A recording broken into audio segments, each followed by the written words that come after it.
Je suis Maouloud Benkatra, je suis du syndicat national de l'éducation et de la culture, où je m'occupe des aspects relatifs à la formation, à la recherche et aux questions académiques.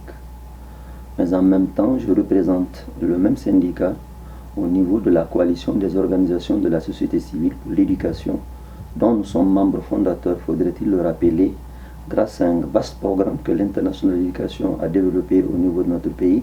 Il s'agit du programme EPT-VIH-Sida. Donc s'il y a coalition aujourd'hui au niveau du Mali, c'est en quelque sorte lié à ce vaste programme que l'International de l'éducation a développé dans notre pays. Donc je suis aussi membre du comité de pilotage du projet éducateur de qualité. Je pense que avant les objectifs du millénaire de développement, il faudrait parler peut-être des objectifs de l'éducation pour tous. Parce que dans un de ces objectifs, on parle de la qualité des enseignements, la qualité de l'éducation. Et pour nous, la qualité de l'éducation rime avec la qualification des enseignants. Il faudrait absolument que les enseignants soient qualifiés pour que la qualité arrive. Si on cherche la qualité, alors que les acteurs qui dispensent les enseignements ne sont pas qualifiés, on ne peut pas parler de qualité. Alors c'était une opportunité pour nous de saluer l'avènement de ce programme, très important, très intéressant, primordial pour notre pays. Et c'est le lieu de remercier très sincèrement l'International de l'éducation et Oxfam Novib pour leur initiative. Donc nous, au niveau de notre syndicat, nous l'accueillons favorablement.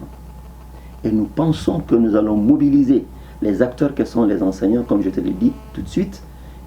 La chance que nous avons, c'est déjà que c'est des enseignants qui ont été syndiqués.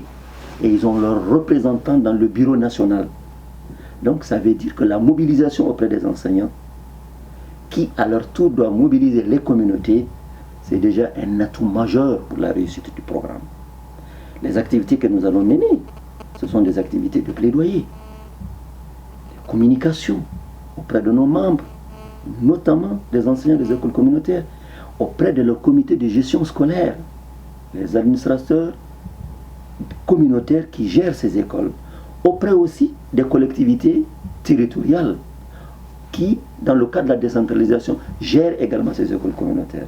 Mais une chose importante, c'est de faire le plaidoyer auprès du gouvernement du Mali, notamment le ministère de l'Éducation, le ministère du Travail et de la Fonction publique, des collectivités, pour qu'à l'issue de la formation de ces enseignants, une attestation leur soit délivrée.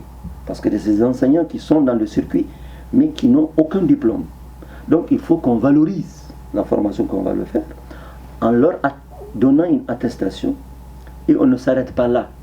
À l'issue de l'acquisition de cette attestation, puisque l'État fait annuellement des concours pour faire intégrer les enseignants dans la fonction publique, nous allons nous battre en termes de plaidoyer, dans le cadre du dialogue que nous avons avec le gouvernement, effectivement avec nos camarades membres de la coalition, et du ministère qui est présent dans le programme, pour que ces enseignants puissent avoir un certain nombre qui puissent être recrutés directement dans la fonction publique au lieu de passer par le concours.